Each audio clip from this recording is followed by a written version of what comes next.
Ça va bien? Bien, cousin? Bon bah tout le monde, du coup on est arrivé en vie à Jakarta. Ça c'est déjà un bon point, merci le pilote. Donc voilà, bien arrivé à Manille. On a du coup plus de 10 heures d'escale comme on vous avait dit. Et ben on s'est dit bon pourquoi pas bouger sur Manille, hein, voir un peu la gueule que ça, la ville quoi, la capitale. Et après direction Palawan, voilà quoi. Allez on se retrouve après. Un gros coup de gueule. Et après derrière on arrive à l'aéroport machin, on avait acheté quelques feux. Bon enfin quelques feux hein. Quelques feux quand même. On passe le portique, ah bah non vous avez pas le droit de feu. Donc du coup on vous carotte vos feux. Allez ça c'est fait encore. On rentre, ils nous laissent rentrer avec 15 feux, y a pas de souci. Mais là tu veux repartir avec l'avion, non c'est pas possible. Putain de motherfuck. Bande de bâtards. Bah re tout le monde là, on est toujours à Manille, à l'aéroport plus exactement. On est vite revenu de la ville parce que figurez-vous que Manille, on peut pas fumer. Alors, on voit des panneaux comme ça. Mais à tout bout de champ. À tout bout de champ. C'est hallucinant, c'est hallucinant. Et figurez-vous que si on fume sur le trottoir ou dans la rue à Manille, on peut encourir jusqu'à 4 mois de prison ferme. Donc du coup, on a préféré vite revenir à l'aéroport parce que là, il y a une smoke area où on a le droit de fumer. C'est bon, on se sent mieux.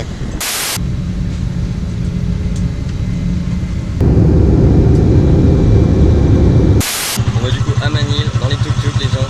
Là il est en train de checker ah merde, Puerto. C'est bon. Bah, du coup à Puerto. Voilà dans le tuk-tuk. Et du coup on va chercher une bago. Ouais, on va voir. Ouais on va voir. On va voir la gueule de la voiture et si ça nous plaît. On va pour une première fois en voiture. On se retrouve à la bago. Donc voilà le BGI qu'on dit aux Philippines. Ouais, avec une automatique, alors ça fait vraiment bizarre, hein, croyez-moi, là, oh là là là là là. On n'aurait jamais pensé déjà le scoot dans les grandes villes, les machins. Non, voiture, maintenant c'est la voiture. Plus.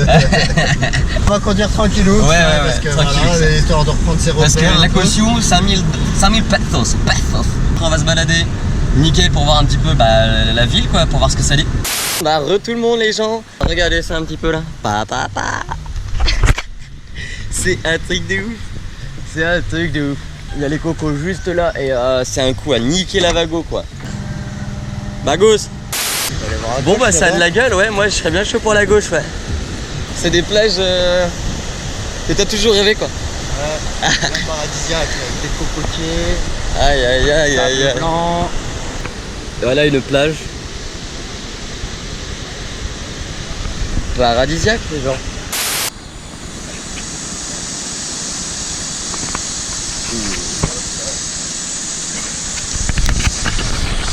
Bah salut tout le monde, là ça se réveille. Le lever du soleil il était là-bas. Et Fabien il a dormi là. Et aux Philippines t'as de la goudale. Le café il a même pas été pris, rien du tout. Et on va aller directement à la flotte pour se réveiller.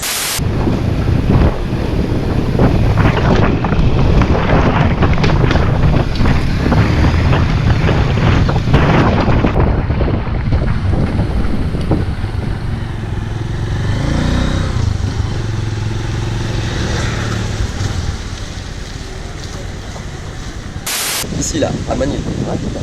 À Palawan. Donc voilà, du coup, ils nous viennent par la petite canne à pêche. Par contre, tu continues, tu arrives à Roas. Roas, sur la seule route qui Ouais. T'as les pieds au soleil mais la tête à l'ombre.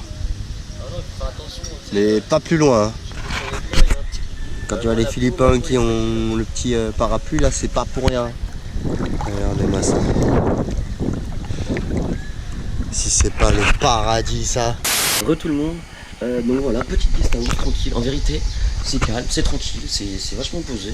Mais par contre, la qualité de la chambre, enfin les lits, tout ça, la douche surtout, ouais, comme il dit, payer aussi cher pour une putain de douche, il n'y a pas de pression, eau chaude, soi-disant il y a de l'eau chaude, mes couilles, bon ça peut passer encore. Aujourd'hui, grosse excursion aux Philippines, hein, Port Barton, c'est bien ça hein? C'est bien ça mon cher. Putain, grosse excursion sur bateau et tout. Toute la journée. Ouais, toute la journée avec bouffe inclus.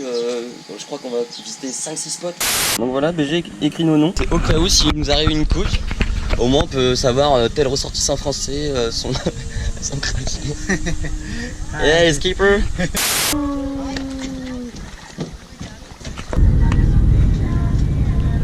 Voilà, le paradisiaque. Voilà, c'est magnifique.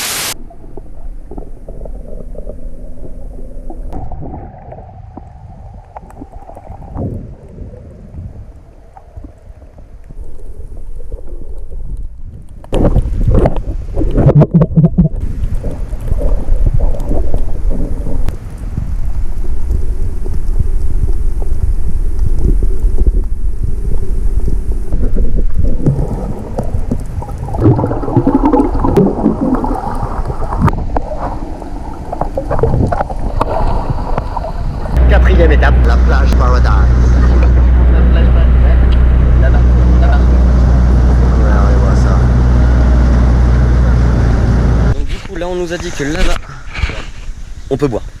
Voilà, on peut boire des binges. Là, ils vont nous faire un petit barbecue. On va aller voir le skipper là. Il nous prépare la petite macane.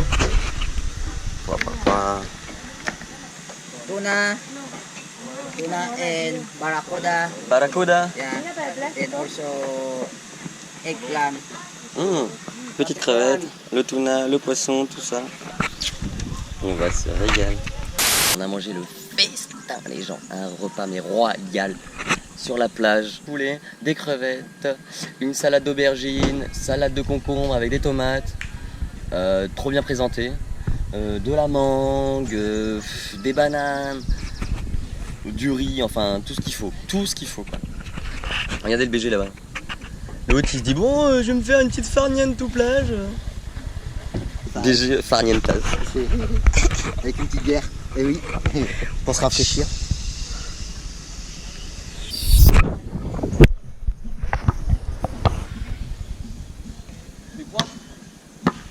Là du coup quand même premier sport aux Philippines. Ah non, pas aux Philippines parce qu'on a fait du volley, on a fait du ping-pong. Bah salut tout le monde, bah, ça se réveille là, il est encore assez tôt, il doit être 6h, 6h30. Bord de plage, bord de mer, c'est calme, c'est vraiment calme. Pas grand monde. Il y a les locaux, c'est tout, hein. La plupart des touristes ils sont déjà partis. Je me suis réveillé avec ma petite Chloé.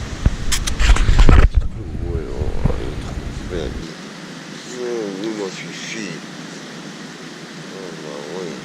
C'est vers 6-3 retour Koh-Lanta. Donc comme on va rester bloqué des années, alors il faut qu'on apprenne à chasser et à pêcher, à cueillir quoi, alors, l'ancienne on va dire. Hein. Donc du coup il faut qu'on se mette dans le bain et c'est reparti. Hein. Homme de Cro-Magnon, allons-y.